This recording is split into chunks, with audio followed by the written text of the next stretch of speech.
30 साल पुराने नेता राकेश सिंह यादव ने कांग्रेस पार्टी को छोड़ दिया है।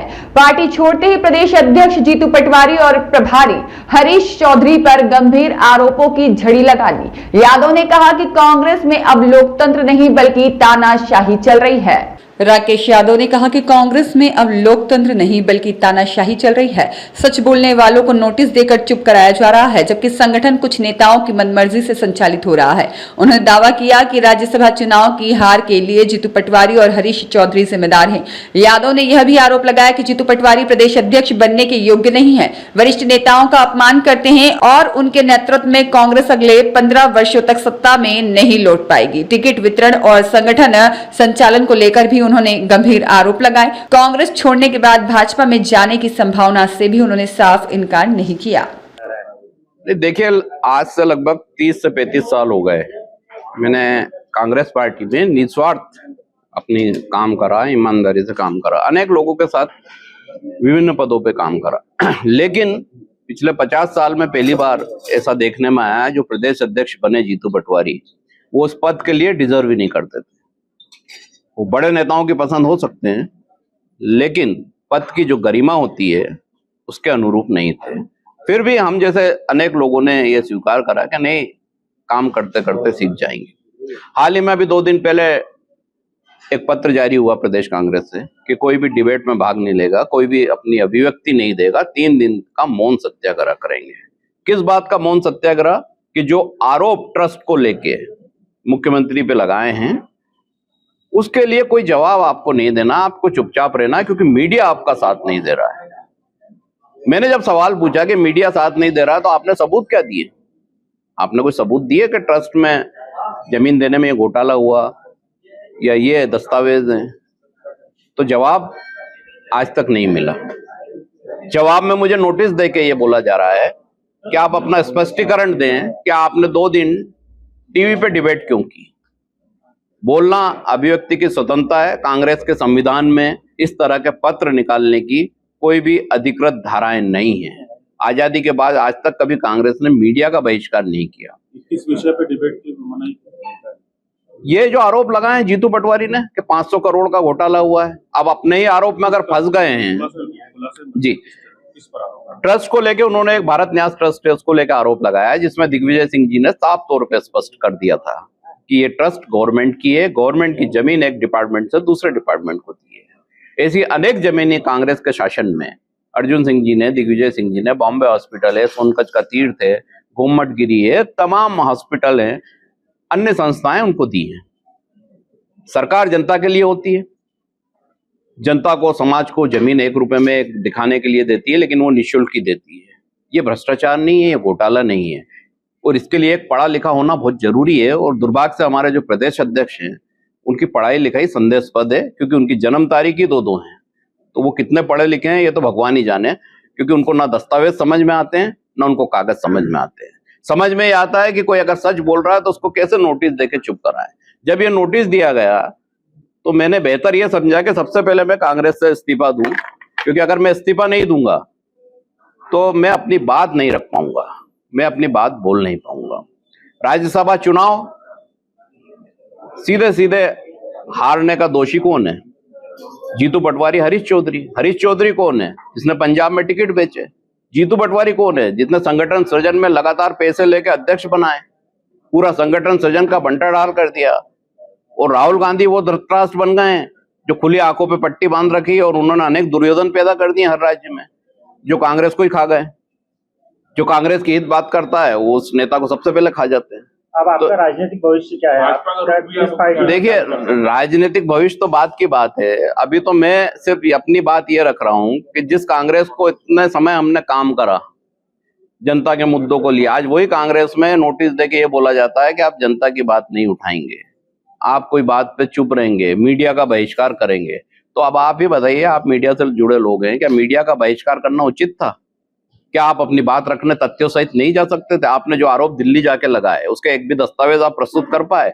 नहीं कर पाए तो आपको मुख्यमंत्री से माफी मांग लेना थी, मामला खत्म हो जाता। लेकिन इस तरह के पत्र जारी करके अहंकार प्रदर्शित करना यह दर्शाता है कि जीतू पटवारी इस पद के योग्य नहीं थे। लेकिन लेन देन करके बन गए, किसी को डिफेंडर दे दी, किसी को पैसा दे दिया, जमीनों की दलाली करते हैं, सबको पता है, ये कोई नई चीज नहीं है। किसने किसको डिफेंडर दी? जी, आपके हिसाब से बेहतर विकल्प क्या है? मैं तो अब जब इस्तीफा दे चुका हूं तो अब तो बेहतर विकल्प बताने का उद्देश्य खत्म हो गया। किसने किसको डिफेंडर?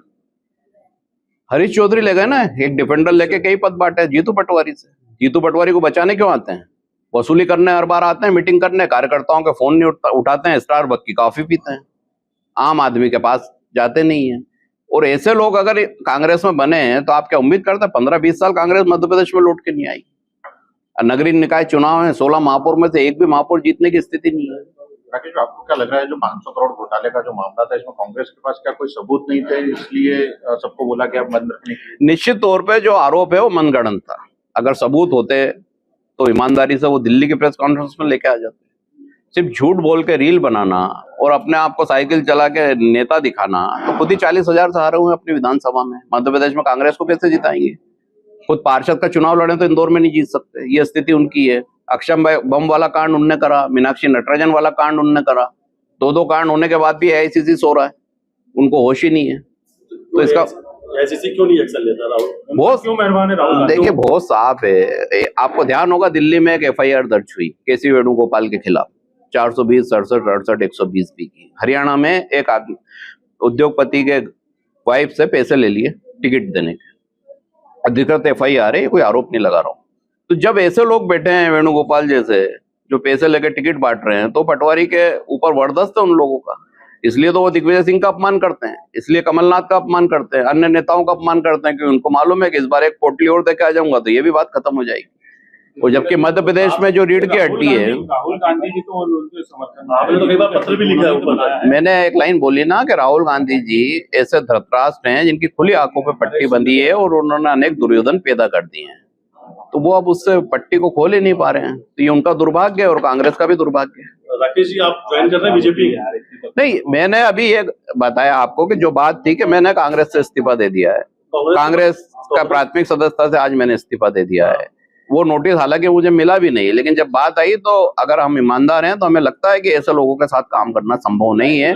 अब भविष्य क्या होगा, भविष्य में क्या होना है नहीं होना है, इसकी मेरी अभी किसी से कोई चर्चा नहीं हुई है।